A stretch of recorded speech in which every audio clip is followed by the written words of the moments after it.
Last video में हमने discuss किया था पेज के टैग के ऊपर और एंकर के टैग के ऊपर। अब हम करने जा रहे हैं इमेजेस के ऊपर काम, कि मुझे अपने वेबसाइट के पेज के ऊपर कोई इमेज अपलोड करना है, इमेज शो करवाना है।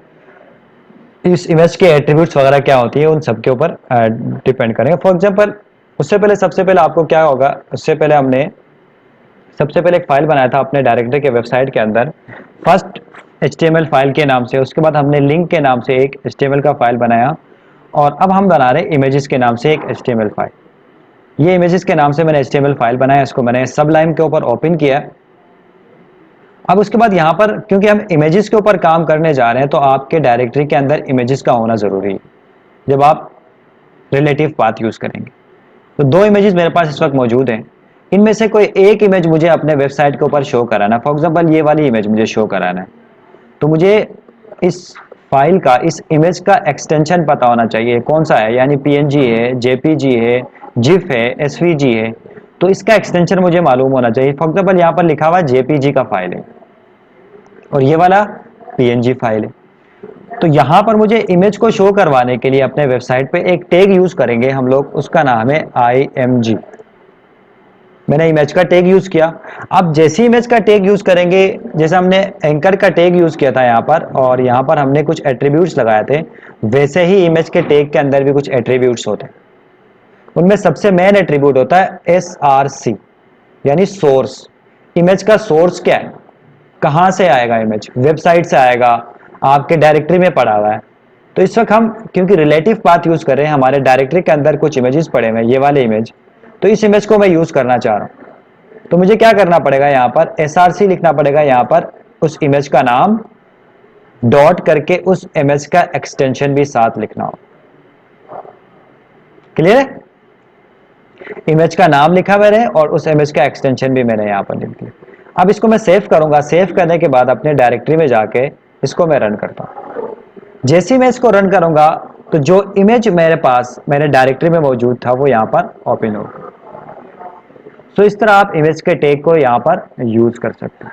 इमेज के टैग के मल्टीपल एट्रीब्यूट्स होते हैं, बहुत सारे एट्रीब्यूट्स। उनमें से एक एट्रीब्यूट ये भी है कि फॉर एग्जांपल इस इमेज के साइज के ऊपर हमने काम करना है। फॉर एग्जांपल इसके विड्थ को बढ़ाना है, इसके हाइट को बढ़ाना है, तो यहाँ पर स्पेस लगा के यहाँ पर एक है विड्थ आपने लगा दिया, विड्थ बता दिया आपने, कहा ये 100%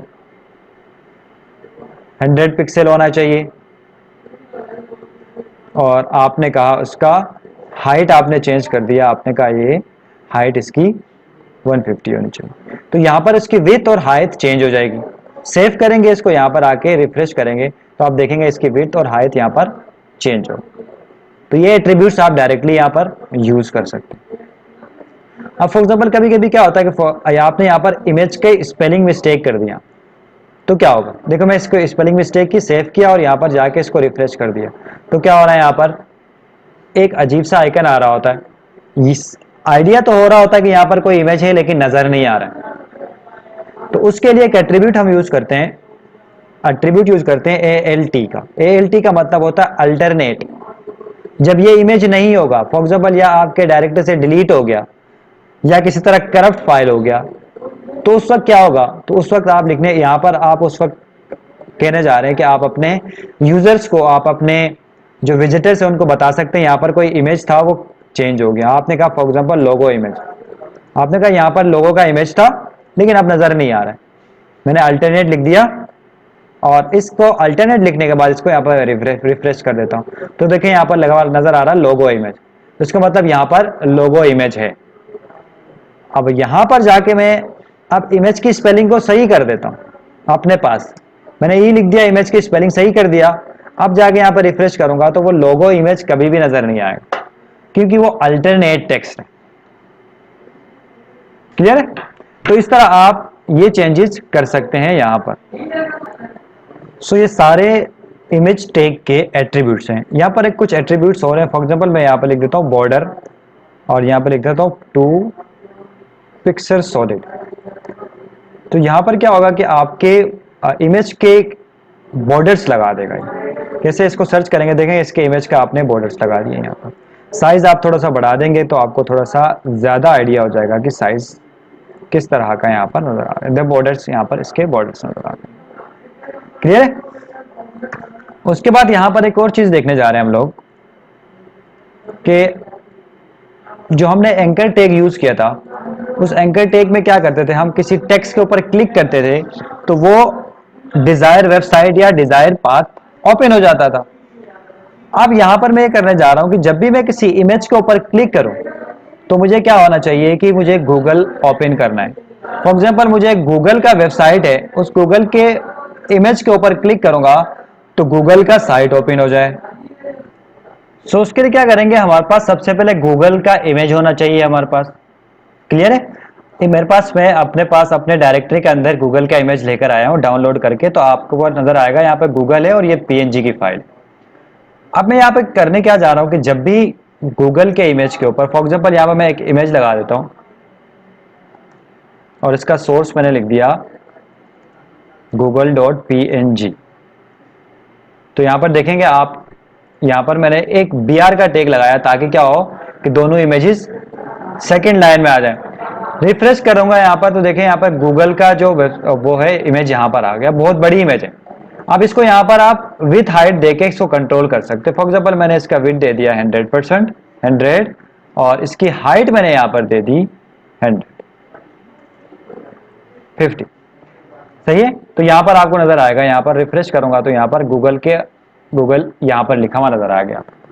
अब मैं क्या करने जा रहा हूं कि जब भी मैं इस गूगल के ऊपर क्लिक करूंगा, इस इमेज के ऊपर क्लिक करूंगा तो क्या होना चाहिए, गूगल ओपन होना चाहिए। उसके लिए हम क्या करते हैं, यहां पर आके इस पूरे इमेज को हम लोग एक एंकर टैग के अंदर डाल देते हैं। फॉर एग्जांपल मैं क्या करूंगा, एक एंकर का टैग लगाऊंगा, इस एंकर टैग को ओपन किया और क्लोज कर दिया। अब इस पूरे इमेज को कॉपी करूंगा, यहां से इस पूरे इमेज के टैग को कॉपी करूंगा और यहां पर जाके इस एंकर टैग के बीच में रख दूंगा। यानी एंकर टैग को ओपन किया और उसके अंदर एक इमेज रखा और एंकर टैग को क्लोज कर दिया। अब इस एंकर टैग के अंदर मुझे क्या करना होगा, इसके एट्रीब्यूट यूज करना होगा href का, href एट्रीब्यूट यूज करना होगा जैसे हमने यहां पर यूज किया था। सेम यही काम करना पड़ेगा। इसको यहां पर कॉपी कर लेता हूं और यहां पर मैं इसको जाके पेस्ट कर देता हूं। तो क्या होगा, यहां पर एक href यूज किया हमने और इसके बीच में हमने एक इमेज का टैग जो लगाया था वो इमेज का टैग यहां पर यूज कर दिया। इसको मैं सेव कर देता हूं। सेव करने के बाद अब मैं यहां पर जाके इसको रिफ्रेश कर दूंगा तो ये चेंजेस तो कोई नहीं होंगी, लेकिन जैसे ही माउस को देखो, जैसे ही मैं इस इमेज के ऊपर माउस को लेके जाऊंगा तो यहां पर क्या हो रहा है, एरो ही नजर आ रहा है क्योंकि इसके ऊपर एंकर टैग लगा ही नहीं है। और जैसे ही मैं गूगल के ऊपर जाऊंगा तो यहां पर देखेंगे कि तो यहाँ पर हैंड टूल आ गया। इसका मतलब यह है कि इसके ऊपर एंकर टैग लग चुका है। अब मैं जैसे इसके ऊपर क्लिक करूंगा तो क्या करेगा, ये गूगल ओपन कर देगा। क्लियर है? और सेम काम यही कि अगर मुझे गूगल को दूसरे टैब पे ओपन करवाना है तो मैं जस्ट क्या करूंगा, यहां पर इस एंकर टैग के अंदर एक और एट्रीब्यूट यूज करूंगा, किसका, टारगेट का, और इस टारगेट के अंदर लिख दिया मैंने ब्लैंक। तो यानी क्या होगा, अब ये रिफ्रेश करूंगा, अब ये दूसरे टैब में गूगल को ओपन करेगा। सो इस तरह आप क्या कर सकते हैं, इस एक इमेज को क्लिक करने पे आप कोई वेबसाइट को ओपन करवा सकते हैं। अब उसके बाद यहां पर एक इमेज मैंने ओपन करके रखी, ये जिफ इमेज है।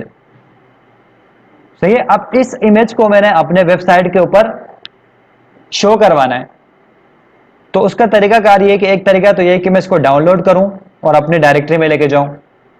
दूसरा ये है कि मैं इसको डायरेक्टली इस लिंक के थ्रू अपने वेबसाइट पर शो करवा सकता हूं। कैसे? इस लिंक के थ्रू कैसे शो करवा सकते हैं, ऐसे कुछ भी नहीं होगा, जस्ट मैं यहां पर एक और br लगा देता हूं ताकि नेक्स्ट लाइन में आ जाए और यहां पर जाके एक इमेज का टैग ओपन कर देता हूं। इस इमेज के टैग के अंदर अब के बाद जो सोर्स होगा वो क्या होगा, यहां से आएगा। और जिफ इमेज है, कोई भी इमेज होगा उसका एक्सटेंशन जरूर लगाना, एक्सटेंशन नहीं लगाएंगे तो इमेज कभी भी शो नहीं होगा। इसको कॉपी किया मैंने यहां पर और यहां पर जाके मैंने इसको पेस्ट कर दिया। तो यानी पूरे इस जिफ को आपने एक सोर्स के थ्रू ऐड कर लिया। अब अगर आपके पास इंटरनेट नहीं चलेगा तो ये इमेज आपके पास लोड नहीं होगा क्योंकि हम किसी थर्ड पार्टी एक एब्सोल्यूट पाथ यूज कर रहे हैं। क्लियर है? इसको जाके मैं यहाँ पर अब अपने वेबसाइट पे इसको रन कर देता हूँ तो आपको नजर आ रहा होगा, देखो वो जिफ इमेज यहाँ पर आ गया, वो जिफ इमेज यहाँ पर लोड हो गया। सेम वही काम, इसको अगर आपने कोई बॉर्डर्स देना है फॉर एग्जाम्पल कोई बॉर्डर देना है तो आप यहाँ पर बॉर्डर लगा सकते हैं इसका 2 पिक्सल सॉलिड,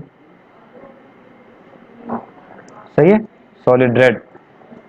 तो इस तरह आप क्या कर सकते हैं, बॉर्डर लगा सकते हैं यहाँ पर, इसके बॉर्डर लगा दिया। क्लियर है? अब यहां पर लास्ट थिंग हम करेंगे इमेजेस के ऊपर कि मैं ये करने जा रहा हूं कि ये जो इमेज मैंने बनाया था, इस इमेज के ऊपर मैं क्या करने जा रहा हूं कि जब भी मैं इस इमेज के ऊपर क्लिक करूंगा तो क्या होना चाहिए, ये इमेज एक दूसरे टैब के ऊपर बड़ा होके शो हो जाए, यानी नजर आ जाए। तो ये भी एक एंकर टैग के थ्रू ही हो सकता है। फॉर एग्जाम्पल फिर मैं कोडिंग में आऊंगा, यहां पर मैं एक काम करूंगा, इस पूरे इमेज को, जो इमेज ये वाली इमेज है, ये जो इमेज है, इस पूरे इमेज को एक एंकर टैग के अंदर रखना होगा। मैंने कहा ये इस पूरे इमेज को सबसे पहले एक एंकर टैग के अंदर रख देते हैं। ये इस पूरे इमेज को हमने क्या कर दिया, एक एंकर के टैग में रख दिया। अब इस एंकर टैग के अंदर जो href होगा, जो रेफरेंस होगा, वो किसका देंगे हम लोग, यही सेम दे देंगे जो सोर्स में, ताकि क्लिक करने पे वो क्या हो जाए, ओपन हो जाए। इसको कॉपी कर देता हूं, यहां पर मैंने कर दिया पेस्ट।